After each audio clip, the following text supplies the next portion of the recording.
important responsibility.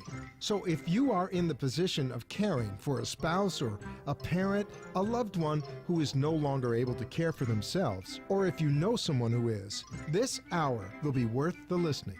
Now, let's tune in to today's edition of Caregiver Reality with your hosts, David Levy and Paul Vadiato. Good evening, South Florida, America, and the world. It's 5 o'clock in South Florida, and so this is the Caregiver Reality Hour, brought to you by David and Paul. It's been a long Labor Day weekend, folks, and so I kind of forgot a little bit who we were. But no, seriously, it's the Caregiver Reality Hour, and you're listening to us on WWNN 1470 AM in South Florida, iHeartRadio anywhere in the world. You're watching on caregiverreality.com live show, amp2.tv, and also on WWNN 1470.tv, or .com rather. They are also streaming live. And this month, just so that you know, last month was Special Needs Kids, and this month is Caregiver Specialty Month. Now, what does that mean? Inside the world of caregiving, there are a lot of specialists. Over the last 6 or 7 months, you've heard from psychologists, you've heard from neurologists, you've heard from legal experts. And so, but there's a whole cadre of other specialists that we really haven't brought forth, who are essential to caregiving, essential inside the healthcare world, that you really need to know a little bit about what they know. And tonight we have on an amazing woman. Her name is Antonella Martino. She is a consulting pharmacist, and she has a doctorate in pharmacy. And she is one of only 286,400 pharmacists in America. And by 22, there'll be 327, which means there aren't going to be enough pharmacists for everybody standing in line. So we're very lucky to have her with us. And when we get further on in the program, and Paul and I both have some interesting questions to ask her, including abuse, polypharmacy, using too many meds, the confusion with generic medications, whether or not you need to adjust for age, whether you have to think about your metabolism, and a whole variety of other things that most of us just take for granted when we get the prescription and says twice a day. Now, what does that mean?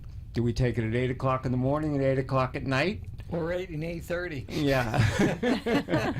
And so I think you'll all find this of interest and something that we need to keep in mind, all of us in an aging world, and especially those of us who have anyone who's on prescription medication, whether that's in the autism spectrum, multiple sclerosis, dementia, whoever it may be.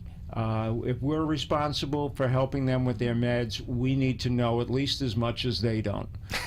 And we are all very, very ignorant when it comes to really understanding pharmaceuticals and medication. We know what the television tells us, and if we really listen to those commercials, we would be never taking another medication again. I mean, with all the side effects that they have to talk about, it's very scary world out there. And just by way of example, and then I'll wait until we get to Antonella, is that aspirin, something we've all been taking for the last million years.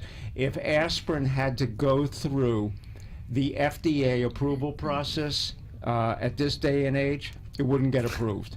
It has so many things that are side effects and deleterious, etc. So now you know why it's so tough, and sometimes why they're so expensive. Paul, how's your week? Thank you, David, and welcome everyone. Thank you for joining us again today.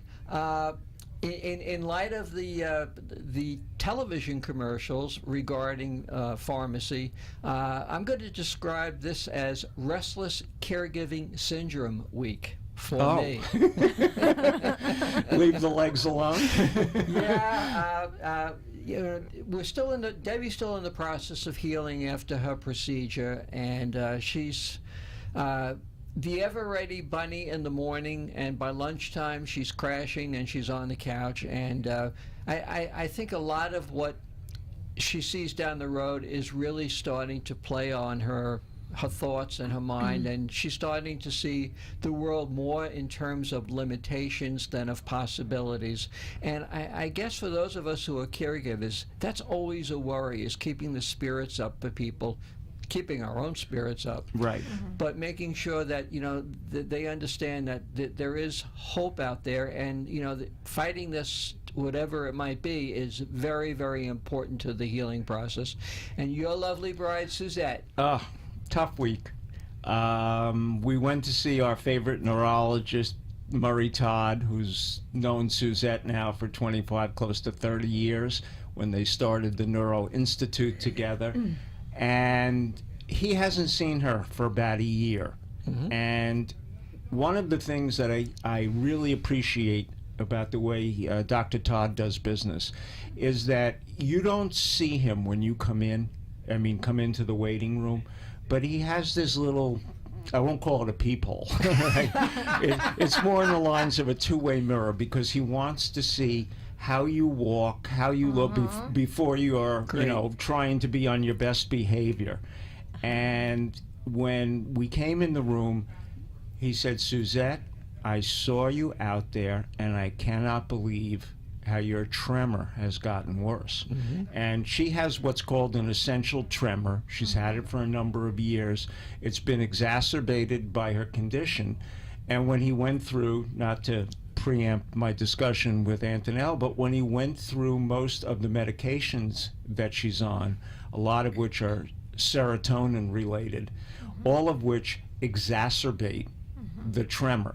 So we're kind of damned if we do, damned if we don't. But one of the things that really drove it home to me is the other night I walked into her den, office, call it what you will, and it was taking two hands to work the mouse, because she couldn't work the keypad. I mean, not the keypad, but the what do you call it? The interactive little what moves Cursor. The cursor mouse, right? And so I had to go get an external mouse to plug in, and that's got her very depressed. And just because that tremor is getting worse, and lately she just, even though it's been limited, her get up and go has really kind of gotten up and went, and she's doing a lot more sleeping than she used to. She's very annoyed at it. She's annoyed at herself that she can't do more, similar to what Debbie's going through. And it's not easy.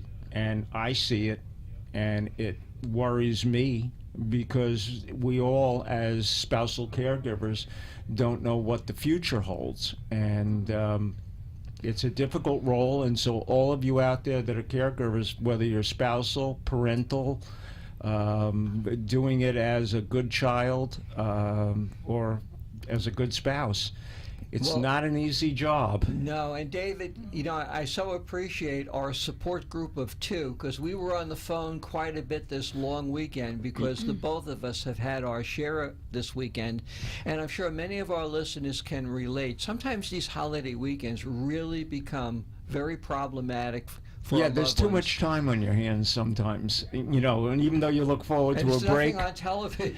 Right. Except us on the reruns. All right. And, with just a shout out to Freddie, we are in the near future. This station is owned by a group called Beasley Communications. And in the near future, we will be expanding, quote, our broadcasting footprint up into the Atlantic area, and a number of stations that Beasley owns in the 4 or 5 states that surround Georgia. So we're growing, and it's a very exciting thing to see. And so there'll be no excuse for anybody on the East Coast soon to say they haven't seen or heard us. And we're very much aware that it's you, the listener, that has been driving this this growing contingent of people who are Caregiver Reality Hour fans, and we appreciate it. So please do join in the discussion. Follow us on Facebook, like our page, LinkedIn, follow us on that page. Our website is available, and we want your input, and we're here to help you. David? And we're going to be upgrading the website in the near future as soon as Paul and I figure out how to sit down with the website designer and pick and choose what we want and we don't want, so that it'll be a little simpler, more responsive, and encompassing a couple of other things than the 50 to 60 million caregivers that are out there, but also a lot of folks that are involved in advising people Yes. on how to plan. And when I say how to plan, I'm talking about your financial advisor. One of the things we brought it up last week, Paul and I have been dealing through Paul's connections in that world, of which I have little to no knowledge, so I follow him. And it seems as though these advisors are now recognizing, either by themselves or because the industry is starting to recognize, the impact of caregiving on planning.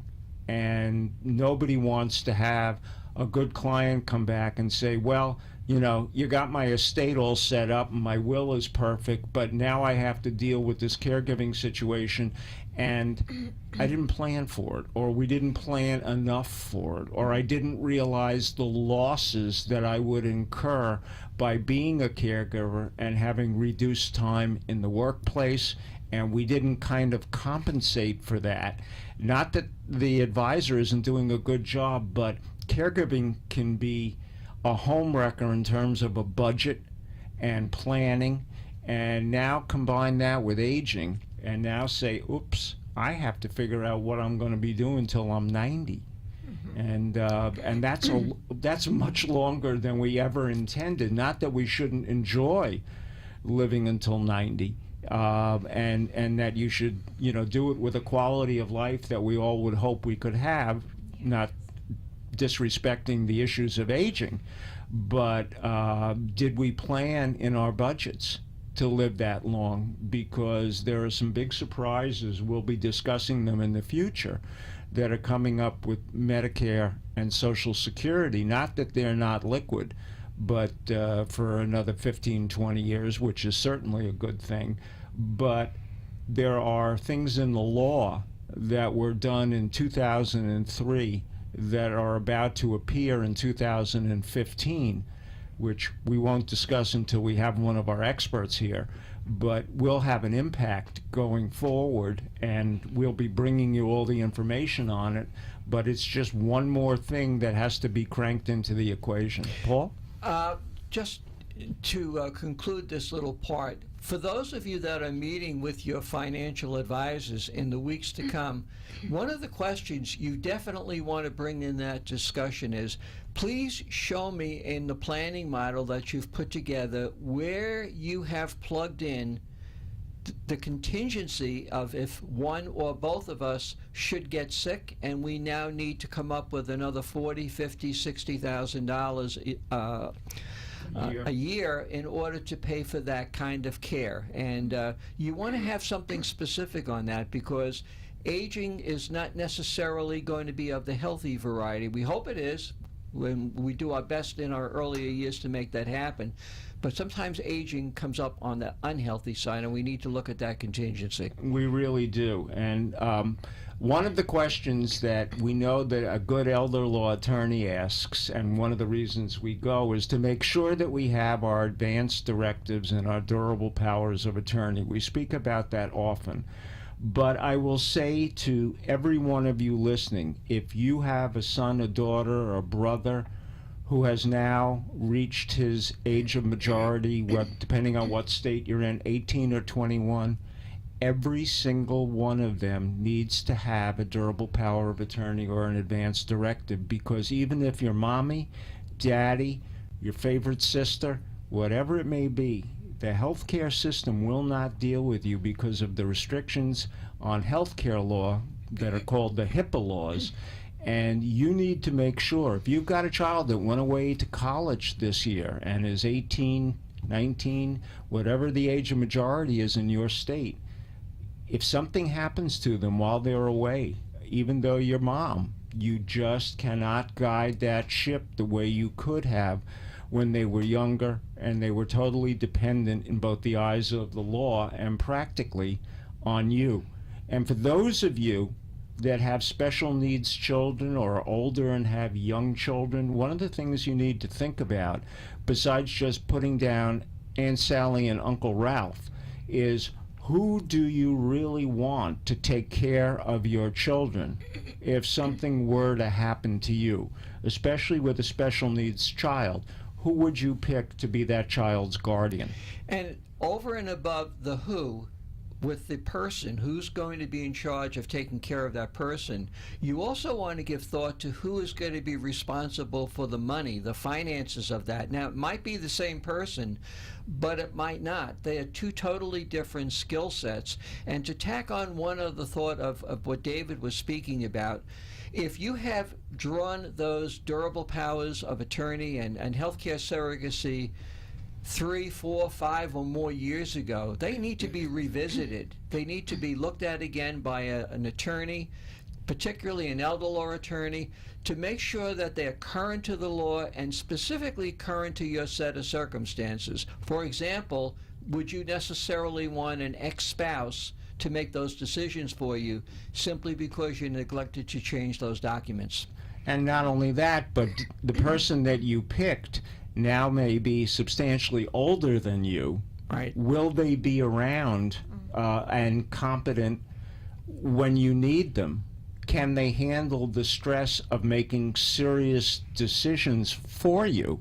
And so it's not just updated because some of the laws may have changed. It's updated because circumstances may have changed. You may have had your favorite brother, and unfortunately he passed away, and you haven't thought about those documents, and you don't know who might be inserted by the court or someone else if you haven't named successors and haven't named folks that reasonably can be anticipated to be around. Last thing, and then we'll drop this subject, although we discuss it on many occasions. When you do those advanced healthcare directives saying this is what I want, this is what I don't want, I see too often in my practice, and Paul and I see it in the people that we advise, is that nobody ever sat down with the family and said, this is really what I want. I don't want this, I don't want that. I had a situation very recently where the directives were very clear. It was a second marriage. The second spouse did not have the advanced directives. The son from the first marriage did. And he was going to pull out all of the stops to keep dad alive, when the spouse knew very clearly that his wishes were, he didn't want to suffer. He wasn't looking to be a medical hero. And the way Paul and I discuss it is that if you do pull out all those stops and get the medical profession to, go on super drive, what happens on the other side of that? What's the quality of life? What's that person's dignity? And it's very, very important that everybody who's a decision maker for you, even when you put it in writing, you need to make sure they truly understand what you're talking about, because in moments of great emotion and things like life and death decisions, sometimes people have second thoughts that may not have been your second thought. And I think it's very important not to forget that. I think it's about time that we go to a break, and Kenny's in the control room, Freddie's on the board, and so take it away. CFC support helps fund research. You can too. Each year, thousands of men and women serving their country in the U.S. military, as well as other employees of the federal government and the U.S. Postal Service, provide support for medical research to find treatments and cures for diseases. This is done through the Combined Federal Campaign, an annual workplace giving campaign that allows eligible individuals to support charities, such as those that conduct medical research, through a payroll deduction. Money donated this way to the medical research charities and its member organizations helps fund research to fight diseases from Alzheimer's to cancer, multiple sclerosis, blindness, breathing disorders, and much more. The diseases included afflict people of all ages, from the very young to the very old. You don't need to be a member of the military or a federal government employee to support research to help you or those you love that are suffering from an illness or disease. Donations to our not-for-profit tax-exempt organizations are tax-deductible and provide a vital source of funding in the fight to defeat some of life's most dreaded diseases. Please visit the website of the Medical Research Charities, which can be found at medicalresearchcharities.org. That's all one word, medicalresearchcharities.org. On that website, you can learn more about our member charities and make a donation in support of the research they're conducting for a specific disease or family of diseases. You can make a donation to Medical Research Charities itself and support the work of all our member charities. Please visit our website today, medicalresearchcharities.org. Become a part of Joining Forces to Find a Cure. Are you a family caregiver? Are you taking care of a spouse or loved one who can no longer take care of himself or herself? Are you dealing with Alzheimer's disease and don't know what to do? Do you feel burned out, frustrated, and just don't know where to turn? You've tried doctors, lawyers, and mental health professionals and have come to realize that they don't have practical answers to these questions. What you need are experts, non-clinical family caregivers with 25 years of active experience helping thousands of family caregivers like yourself. People who can help you provide a better quality of life for yourself and your loved one. Who you need are David Levy or Paul Vadiato. Reach David at david@caregiverreality.com or reach Paul at caregiverreality.com and let them help you pick the right path towards improving the quality of life for you, the caregiver, and your loved one. This is David Levy. I'm your host on Caregiver Reality. You can hear us every Tuesday from 5 to 6. That's drive time on 1470 AM. You can hear us on iHeartRadio or watch us on caregiverreality.com. To you 50 million caregivers out there, we know what you're going through. We're caregivers ourselves, and we've heard it all in the last 27 years. We've got great advice, good resources, and a place for you to go where you're recognized as a caregiver. So, if you're suffering, if you have problems, you know where to go. You can hear us on the radio, 1470 AM, every Tuesday, 5 to 6. We look forward to hearing from you. This is Caregiver Reality with gerontologist David Levy and caregiver expert Paul Vadiato, who ask you to call in and speak with him on the air toll-free at 888-565-1470. That's 888-565-1470 to share a story or important information.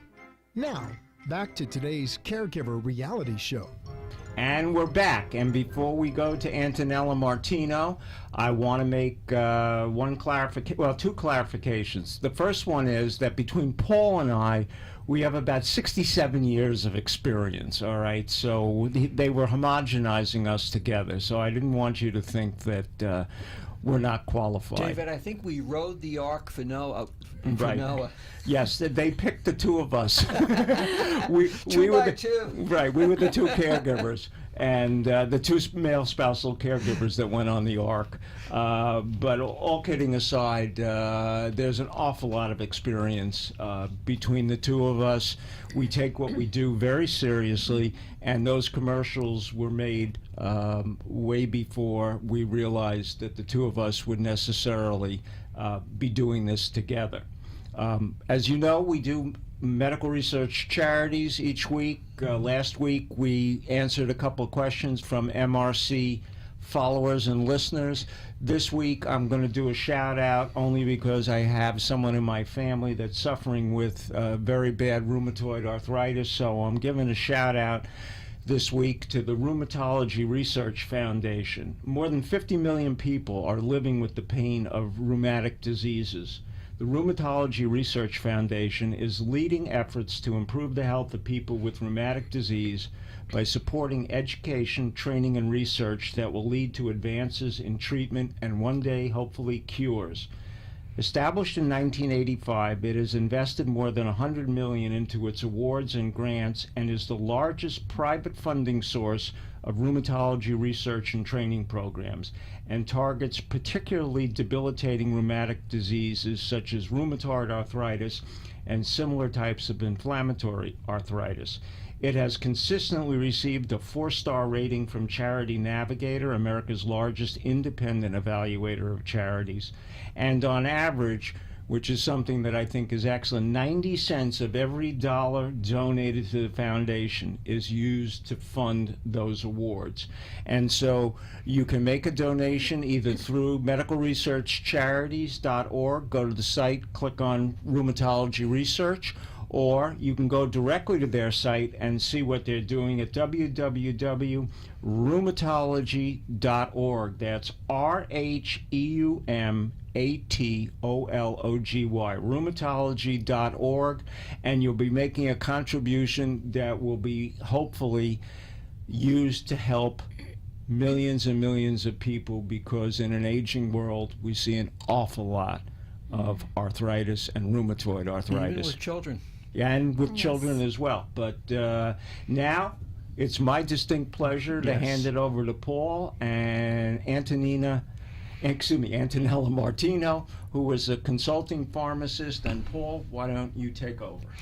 Welcome, Antonella. Thank you so much for joining us today. A consulting pharmacist is a rather different type of a title. Can you tell us a little bit about what your designation is and exactly what it is that you do? Yes, consultant pharmacist is someone that specializes in geriatric care. So we do assess medication therapies for anybody that is over 65 and older. Okay. And is there any special training different than normal pharmacy? Absolutely. Okay. A second license is required to be to study, of course, and take an exam, state exam, to pass and become certified, and do some training as well with other consultant pharmacists before we become one. So definitely a second license, Simon. All right. But you have a PhD in pharmacy, is that not correct? Yes, a doctorate of pharmacy is my actual degree. Okay. David and I have often spoken about having a go-to team when we're dealing with our loved ones as caregivers, and we feel that a master pharmacist is so important to be part of that go-to team. Can you give us a little bit of the reasons why, from your perspective, you need to be part of that equation? Yes, absolutely. Well, we probably know that many things can go wrong when we deal with medications or medical conditions and their treatment. So a pharmacist definitely is an expert in that field and can give suggestions and advices on how to better handle medications and their safety. Yeah, so important. It absolutely is. And I know even this past week, without casting any aspersions, when we went to see Dr. Todd, and my wife handed him the list of things that she was taking. You know, he brought out his little PDR and his little black book, and even though he's been practicing medicine for probably close to 50 years, it's very hard to keep up and be concerned about interactions, side effects, and other kinds of issues that come about with pharmaceuticals. And I know because I just watched my niece go through medical school and is now awaiting her fellowship. And one of the things she said, in a world of pharmacy, they don't get a lot of pharmaceutical training. And ultimately what happens, and we see it now very often and I don't mean to take over your time, but that doctors get used to prescribing certain medicines because that's what they grew up with, that's what they learned about, that's what the medical representatives have brought to them, and so they tend to prescribe against things that they're familiar with. And when they do learn about new meds, it's either through that drug representative or their professional publications. Would you comment on that? Yes, that is true. I don't mean for you, I'm not looking for you to beat up on physicians, No, but absolutely not. That's not our scope. But majority of time, yes, it works that way. And we pharmacists are actually on the end of being able to provide unbiased information regarding those medications and research and FDA approvals afterwards. So to educate, including physicians, nurses, other health professionals about what is good. Antonella, oftentimes when you go to the pharmacy to pick up your medications, in that very hurried fashion as to swiping the credit card, someone will say to you, have any questions about this new medication? And it's sort of like part of the routine. Can you talk a little bit about that, and what should you say when that question is asked to you? What kind of questions might you ask? Sure. Well, a new medication, definitely you want to learn more about. If you didn't have that conversation prior with your physician, if you didn't have sufficient time to discuss, but definitely when is the best time to take that medication? If it's said to be given daily, is it at morning? Is it an empty stomach? Is it with food? What's the best way for your body to absorb that medication? So that will be one of the most important questions first. Right. And what about how it might affect you in addition to other medications that you're taking? Because usually we use the same pharmacist, or at least the same pharmacy. It may not be the same pharmacist, but they do have the ability to pull up your record and see what else you take. Sure. All right. Now, you're a consulting pharmacist, and this is more of your specialty. I don't mean this in any way, but with the deepest respect, but is the average pharmacist behind the counter in CVS or Walgreens or wherever it may be skilled at discussing those kinds of interactions? Is it something they're conversant with, or is it really somebody with the advanced knowledge that you have? No, every pharmacist is able to, of course, discuss any interactions that may be among medications and supplements or vitamins and other over-the-counter products we may be taking. Sometimes we just don't have the time at the dispensing level, but any major potential interaction is discussed, whether we can go ahead and give that medication or not to the person. But there are so many different things to consider if our pharmacist is aware of everything we really do at home with vitamins, with supplements, with over-the-counters. So that's when consultant pharmacists kind of come in and look at everything, home visits, home medicine cabinet visits, and really discuss every single item. So it's a bigger picture assessment that we feel important should be done beside the dispensing point. Antonella, we see a lot in the media about what they call polypharmacy.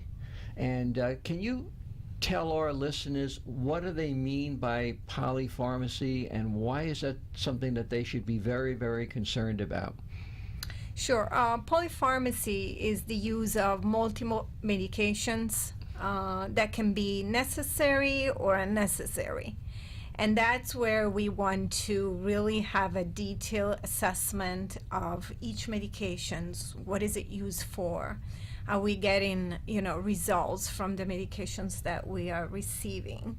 Or it's something that was prescribed 20 years ago, and never really reevaluated by our current physician, and may not feel comfortable discontinuing the medication, but there may be no longer an issue to continue taking that medication. So we also communicate with physicians all this information and assessment we do with the individual. One of the questions I have is, I know that one of the reasons that polypharmacy rears its head in this day and age, we go and see many different kinds of doctors and specialists, Yes. each who prescribe for the disease or the modality that's right in front of them. And even if we bring in a list, the medications that the cardiologist may prescribe versus what the pulmonologist may prescribe versus what the urologist might describe are not necessarily, in other words, if I'm a cardiologist, I pretty much know what are the cardiology medications and what I'm going to prescribe, but I may not really have a great handle on what the other specialists are prescribing in their medical prescriptive world. Are you the person that can sit on top of that? And because everybody seems to be afraid, you know, you got to keep taking my meds, and I really am very concerned about taking you off of any other specialist, both for liability, and I may not be 100% sure exactly what it's doing with your other condition. Could you speak to that for a moment? Sure. I think that the point would be that even different medications for different medical conditions may work similarly or in opposition to the other medication. So medication don't only work one way, they work in different system of our body. So I may duplicate or triplicate actions by using different medication for different conditions. So that's the point. So you're kind of taking a hyper pill, maybe, you know, Right. or a double or triple dose, yes. even though it came from different doctors for apparently different Yes. reasons.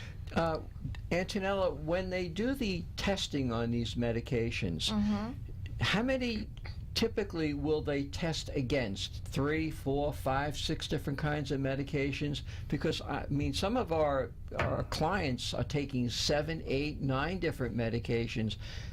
Do they have statistics, or do they have some sort of research on how they interact with that many of them? No, their interactions are based on the way the medication works.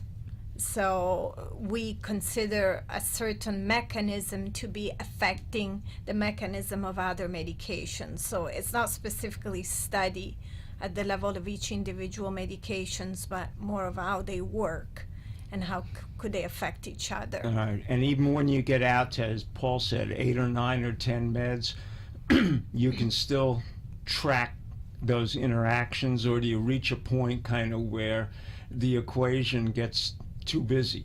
You know, in other words, you know, the one you started with has a problem with number 2, and it may have a problem with number 5, and may have a problem with number 8, but you can't give up number 8. You know what I'm saying? Yes, and like and a I recognize compromise. that there has to be some form of finite, where can we get to before we just kind of throw up our hands in frustration and say, this is polypharmacy and we got to live with it. Well, a lot of the medications, minor interactions, even by the way they work, it's monitoring. So if I have to stay on certain medications and I need to take others that may potentially interact in a minor way, there is always like the monitoring parameters that our physician is responsible for checking. So although we may be at risk of some side effects, we are checked, you know, to avoid the incidents from happen. Is that a physical check? Is that a urine test? Is that a blood test? How do we understand? I mean, I know if I take a pill and I feel Sure. lousy, then probably I shouldn't be taking it, even though it might be doing good. Right. We hope to have, you know, all the diagnostic testing and blood work or urine samples, you know, before we get those symptoms that we may experience a side effect So yes. Yeah, I have a question, David. Just last week, Debbie needed to get a new medication filled, and we're in a world of generic medications today, and Right. you know, it's probably a good thing. I'm not going to address that. But it was a 3-month supply of medication, and I opened up the bottle and I looked inside the bottle, and I saw 3 different color pills, all of that medication. And yeah, I just sort of had a feeling, how do I know that that's really the same medication when they look entirely different? Different markings, some of them were actually different size. Okay. Well, different manufacturers of the same generic medication may have different shapes, different color, different symbols on them. So definitely in that instance, call the pharmacist, tell them that, you know, in your bottle you had 3 different colors pills. You want to make sure they look different than normal, and you want to make sure that it's just right medication, different manufacturers, or if there is really an error of some sort. Normally people know the color and the shapes of their pills. You can also go online, you know, and check. On some websites you can do a pill identifier, and you can put, you know, the shape, the color, what's on that tablet or capsule, and you can kind of identify that way. But before you go there, you may want to call your pharmacist. Or bring the pills back and have them take a look at it. Yes, absolutely. Is this for branded, or do they carry it through with generic as far as what does the tablet or capsule look like? Because in the case of my wife, and to some degree to myself, we're on generics, and these days they all look kind of like aspirin. You know, they're Right, all round, white. You know, maybe there's an imprint on them, but maybe except for size. And if, you know, notwithstanding that I wear glasses, but in the middle of the night, it's tough enough to grab the right pill if you need it. And when they all start looking the same, I guess there's nothing in the world of generics that says they have to kind of emulate or model the regular branded pill, because that may still be protected by the patent, even though the chemical patent expired, maybe the design pattern of what it looks like, you know, the purple pill, the yellow pill. And that's, as you said earlier, that's what most people, I take 2 yellows, 1 blue in the morning, a green and white at lunchtime, and then 2 reds and an orange at night, you know. And now they're all white. Right, Yeah, right. and so that I assume it can cause a lot of confusion, as well as mixed medication.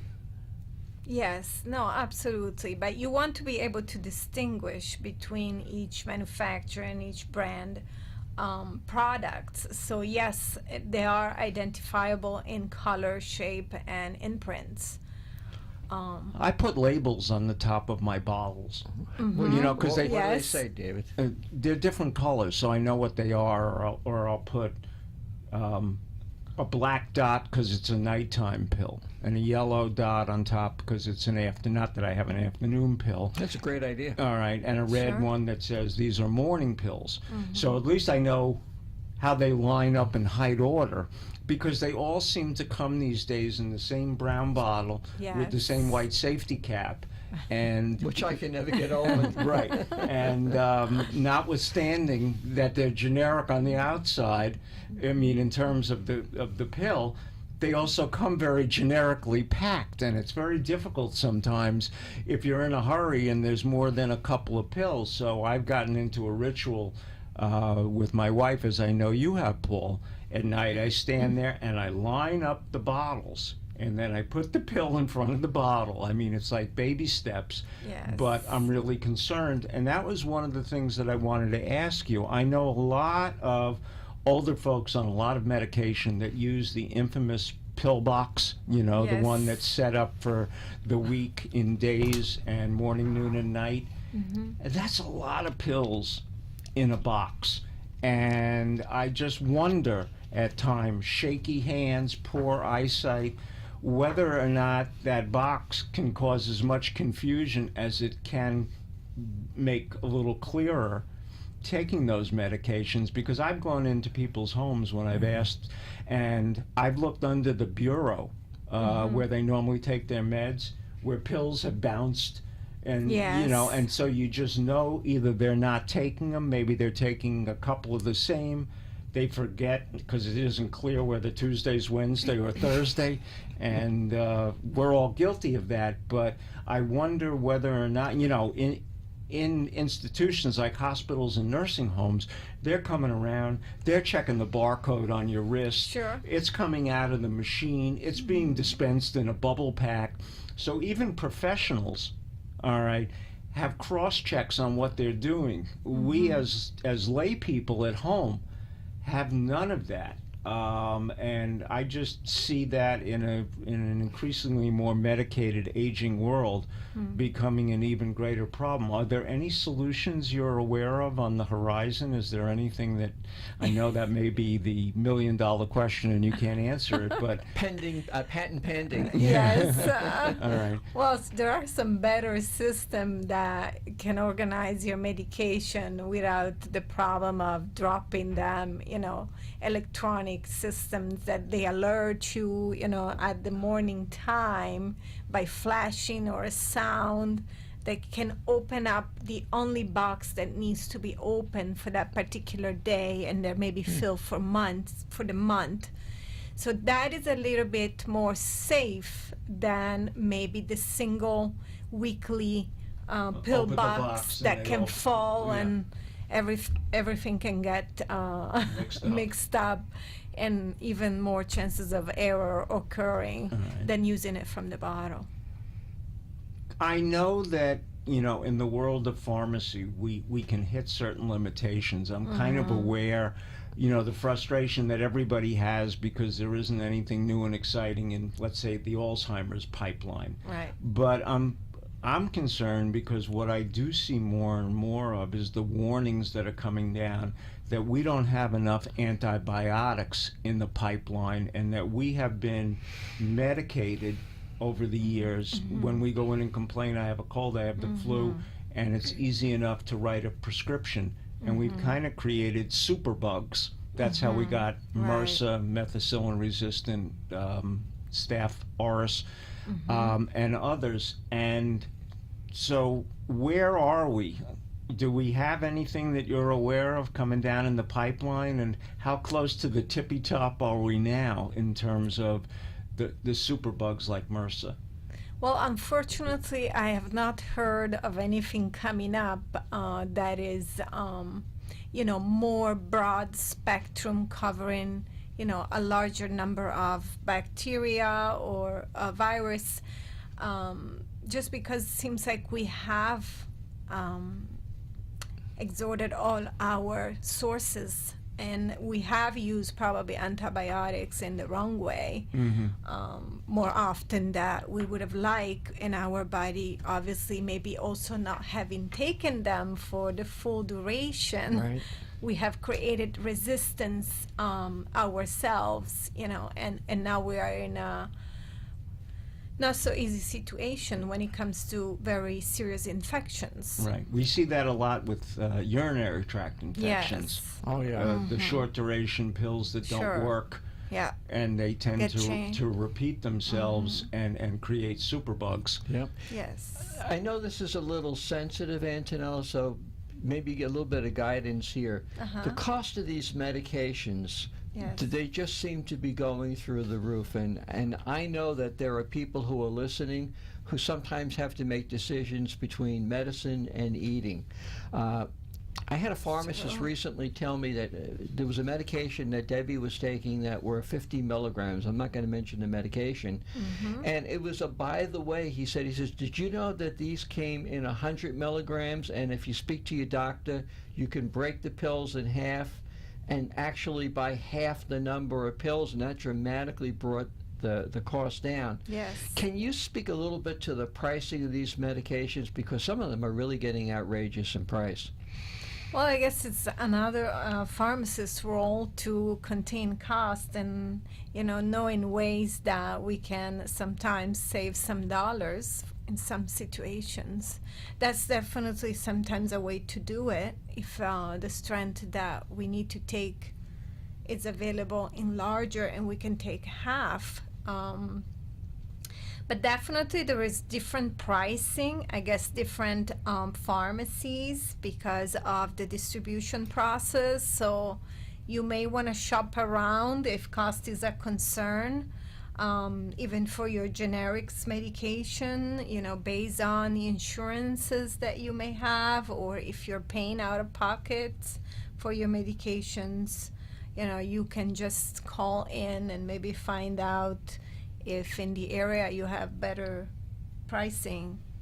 And it doesn't than always have to other- be at a retail pharmacist. I know, Paul, you go to Costco. I do. All right, and I know a lot of people go to Walmart and use the pharmacies inside of those big box stores, and you can see some dramatic savings over what you may get on the outside. Not saying that anybody's trying to get away with anything, but organizations that are used to deep discount, like Walmart and Costco, tend to buy their drugs in a similar fashion, and even if they don't make a lot of money on them, they're kind of what they call loss leaders and bring you into the store and you'll buy something else, and that used to be the whole rationale of why the pharmacy was always in the back of the store and everything else was lined up in the counter, so that hopefully, you bought some things at a better retail price Yeah. on the way to getting your Actually, prescription. one of the supermarkets here, and I'll mention the name Publix, there are certain medications that they fill without cost.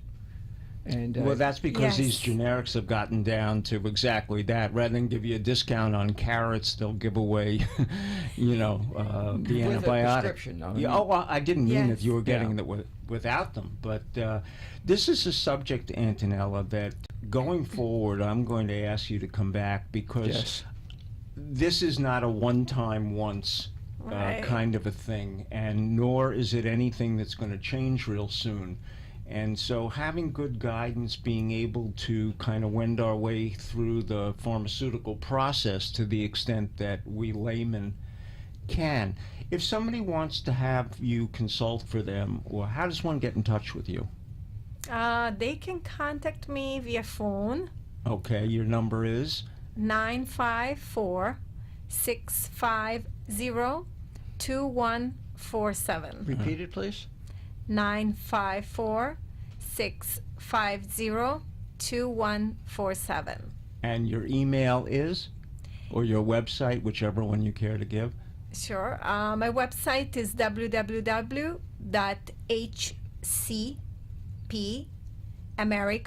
www.hcpamerica@gmail.com. So that's Harry So- Charles Peter America.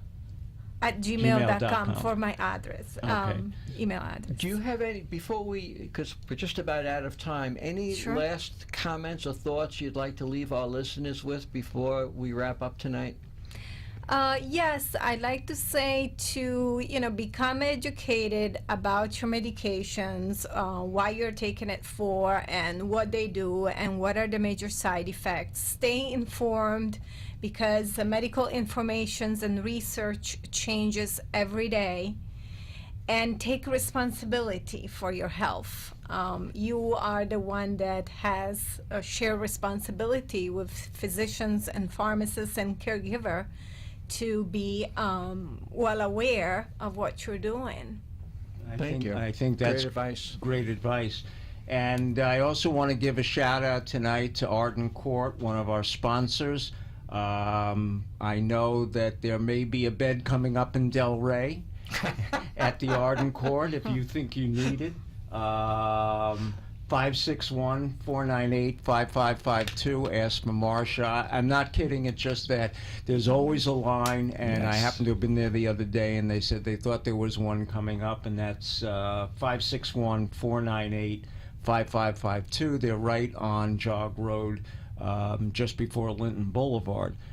We'll be at the Manor Care Nursing Home tomorrow morning. Our support group films The one from 2 weeks ago Yes. was posted today on the website. So if you want to see caregivers in action, that's the place. We don't script it. We don't control it. Whatever they have to say, whatever's on their mind, it gets on the table. It gets discussed. In the future, Paul and I had an opportunity last week to go see a very interesting young man by the name of Andrew Berkey. And he is on the campus of FAU dealing with students that have addiction issues. It's called Life of Purpose, and it is an academic focused substance abuse program.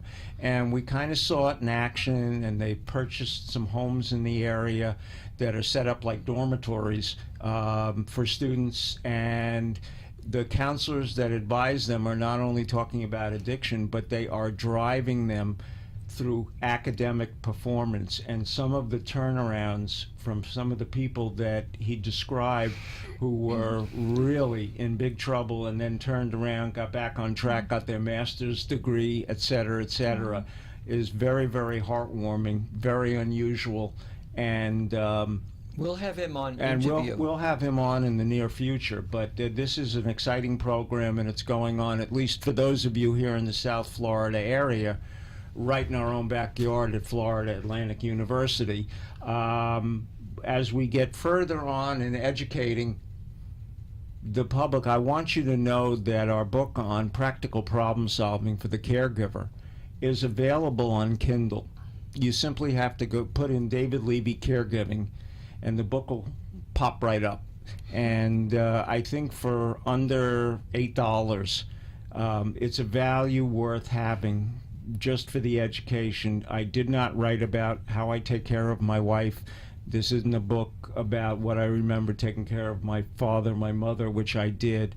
This is about what we've learned over the last quarter of a century, dealing with caregivers, understanding their needs, trying to find solutions, and then putting it down by way of examples in an easy to use, easy to understand format. And I just want everybody out there to understand that it's available, and it will give you a great grounding in caregiving, no matter what stage of caregiving you're at. And it will also allow you to write your own, in your own words, your own caregiver plan, so that you have a better handle on what you're doing. And the forms that we put in there, if you fill them out, are a great list of the things you need to know where they are and what they're doing. Antonella, I want to thank you again. Paul, why don't you take it home? Well, yes, thank you, Antonella. Tremendous. Thank you. Thank you all for listening tonight and being with us. Be sure to join us next Tuesday evening. And as I say every week, caregivers, have a great week and take care of yourselves. Thank you for listening. Thanks for joining us for this week's Caregiver Reality Show. Each week, David Levy, a gerontologist, and Paul Vadiato, a caregiver expert with a combined over 25 years of experience, providing practical and realistic help to caregivers struggling to keep up with the needs of a loved one who are unable to care for himself or herself. To reach David Levy, email him at david@caregiverreality.com. Or to reach Paul Vadiato, email paul@caregiverreality.com. And find out more online. Just go to caregiverreality.com.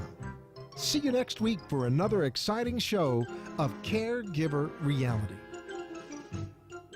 The opinions